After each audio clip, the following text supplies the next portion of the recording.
la Grande-Bretagne est en train de prendre une autre direction différente des Américains. Mais est-ce qu'ils sont sincères? Parce que Londres vient de signer un accord avec une entreprise américaine pour la fabrication et la fourniture des drones kamikazes à l'Ukraine, à hauteur de 30 millions de livres, quelque chose de 35 millions d'euros, donc qui va chercher dans les 37 millions ou 36 millions 500 de dollars. Et c'est pour quel but? C'est ça la question. Est-ce que 30 millions de livres investis dans l'achat des drones de ce type donnés à l'Ukraine va changer quelque chose dans la donne? Non. Ou est-ce que Londres se dit, écoutez, Trump a pris des décisions sans nous consulter, il faut que nous bombons sous le torche pour montrer à Trump que même sans lui, nous pouvons y parvenir à quelque chose. Non.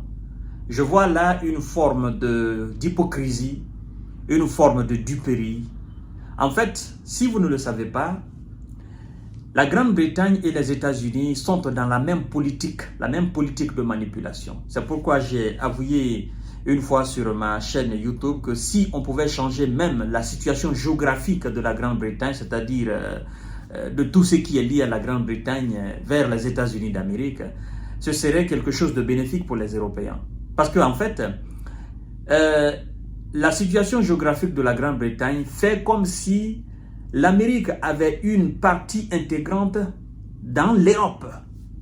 Parce que, vous savez, ces gens-là, qui est-ce qui les a poussés à sortir de l'Union européenne? Ce sont les Américains. Donc, les Américains et les Britanniques, ils ont les mêmes politiques, ils ont les mêmes visions, ils ont les mêmes démarches. Et donc, en avouant et en annonçant que ils ont trouvé un accord d'achat de drones kamikazes à hauteur de 30 millions de livres, qu'est-ce que Londres fait là? Londres, comme je vous ai dit hier ou avant-hier, je vous ai dit que les Européens n'ont pas d'industrie militaire. Et donc tout l'argent qu'ils vont accumuler pour produire des munitions ou acheter des munitions ou des armes, des chars, peu importe ce que vous voulez, mais acheter du matériel militaire, ça sera acheté aux États-Unis d'Amérique. Et donc Londres vient d'ouvrir le débat, en fait. Londres vient de prendre le devant.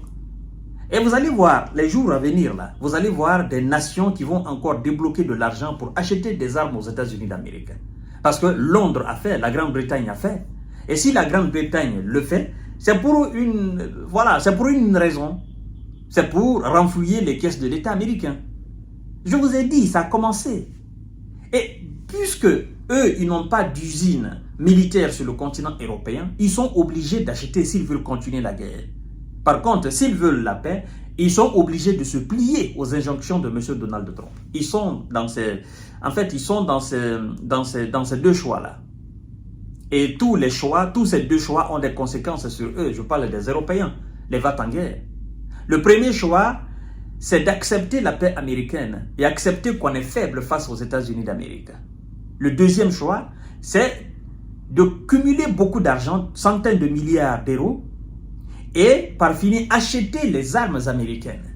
Et donc toujours on est faible face aux Américains parce qu'on est incapable de produire les armes et du matériel militaire que nous avons envie de produire, que nous avons envie de fournir à l'Ukraine. On est incapable de les produire sur le continent européen.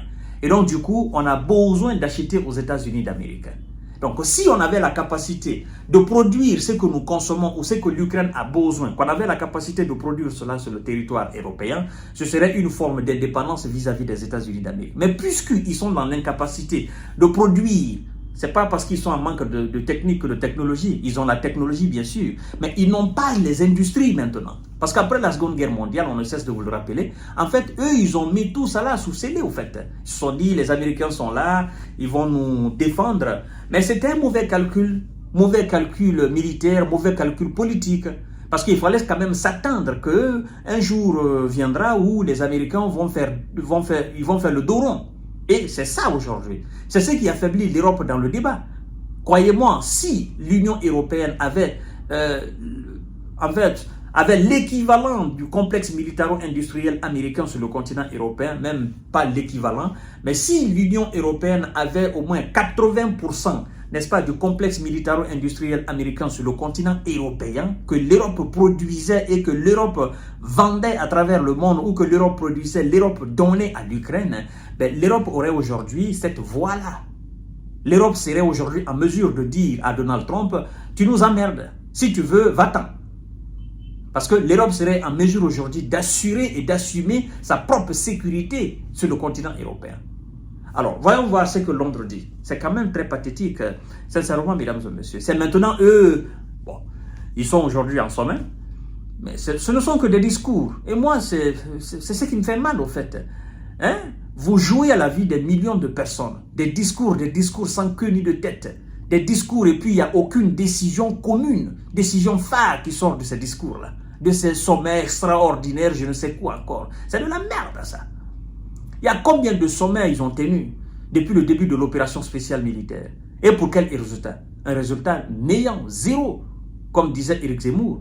Il dit, ben, je ne crois pas du tout que l'Ukraine soit capable de faire quoi que ce soit face à la Russie sans l'aide américaine. Et c'est ça, tout le monde le sait. Ça, c'est pas caché, ça, tout le monde le sait. Lui est un homme politique averti. Il sait de toutes les façons que l'Europe est faible militairement. C'est ça la réalité. Londres va acheter des drones kamikazes américains pour l'Ukraine. Le Royaume-Uni a signé un accord de 30 millions de livres, 35 millions d'euros, quelque chose de 37 millions de dollars avec Anduril Industries, une entreprise américaine pour l'achat de drones kamikazes destinés à l'Ukraine. John Halley, le secrétaire à la défense britannique, a visité le site, le siège du moins d'Anduril à Washington avant de rencontrer Pete Hegel, n'est-ce pas, le secrétaire à la défense américaine. Alors, le Fonds international pour l'Ukraine, géré par le Royaume-Uni, achètera des drones Altulus 600 mètres et Altulus 700 mètres développés par Anduril. Il dit, je cite, écoutez bien, « Nous sommes déterminés à assurer une paix sûre et durable en Ukraine, ce qui signifie mettre l'Ukraine dans la meilleure position possible pour empêcher tout retour de l'agression parlant de la Russie, a déclaré M. Haller, le secrétaire à la défense britannique. Alors, pour les Britanniques et les macronistes et les va-t-en-guerre européens, il ne peut y avoir de paix que si l'Ukraine est mise dans une position sûre, dans une position, disons, une position où il y aura suffisamment d'armes, une position dissuasive. En fait, c'est ça, le but c'est ça. Mais moi, sincèrement, quand j'écoute les dirigeants pareils là, je me dis, est-ce qu'ils ne voient pas la réalité? Ou bien ils voient la réalité, ils refusent de composer avec la réalité. Parce que ça fait maintenant 3 ans, vous nous avez parlé, il faut mettre l'Ukraine dans de bonnes positions. Monsieur Biden lui-même, avant de partir de la Maison-Blanche, il nous a dit, il est 1 mois qu'il lui restait à la tête des États-Unis, il nous a dit que il allait tout faire pour mettre l'Ukraine dans de bonnes conditions, dans la condition la meilleure pour entamer les négociations. Mais malheureusement, ça n'a pas été le cas. L'Ukraine est aujourd'hui dans une mauvaise posture face à l'armée russe. Donc, quand eux ils nous disent qu'ils vont acheter des drones, mais moi ça me fait énormément rire. Où sont passés les missiles Storm Shadow britanniques? L'Ukraine n'a pas besoin de drones. L'Ukraine a besoin alors des missiles. L'Ukraine a besoin des avions de combat britanniques. L'Ukraine a besoin des missiles de longue portée britanniques. L'Ukraine a besoin, s'il faut même, des troupes britanniques sur le terrain. L'Ukraine a besoin du renseignement britannique. L'Ukraine a besoin de tout ce qui est matériel militaire de haute gamme britannique sur le territoire ukrainien face à la Russie. Ce n'est pas des drones kamikazes. Ça va changer quoi? Ça ne va absolument rien changer. L'Ukraine a besoin de tout ce qui est défense britannique. Les systèmes de défense britanniques qui défendent la Grande-Bretagne même. En fait, ce qui est précieux militairement aux yeux des Britanniques, aux yeux de la défense britannique pour la sécurité et la souveraineté britannique, c'est ce que l'Ukraine a besoin sur son territoire. Alors, je peux même aller beaucoup plus loin pour dire que l'Ukraine a besoin des armes nucléaires britanniques en Ukraine pour dissuader la Russie. Vous avez envoyé tout. Vous avez envoyé des challengers britanniques, ces chars-là, ça n'a pas changé grand-chose. Envoyez maintenant les armes nucléaires. Vous voulez dissuader la Russie à ne plus attaquer l'Ukraine. Envoyez des armes nucléaires. Et puis maintenant, pousser Vladimir Poutine à réfléchir. Mais non, ils ne le feront pas. Parce qu'ils savent ce que cela va engendrer comme conséquence. Des drones kamikazes. C'est quand même pathétique. Nous allons voir encore ce que cela va changer dans la donne. Mais moi, je sais que ça va donner un résultat nul, comme vous aussi, vous le savez. Je vous donne rendez-vous tout à l'heure pour notre série d'informations décortiquage. Merci beaucoup.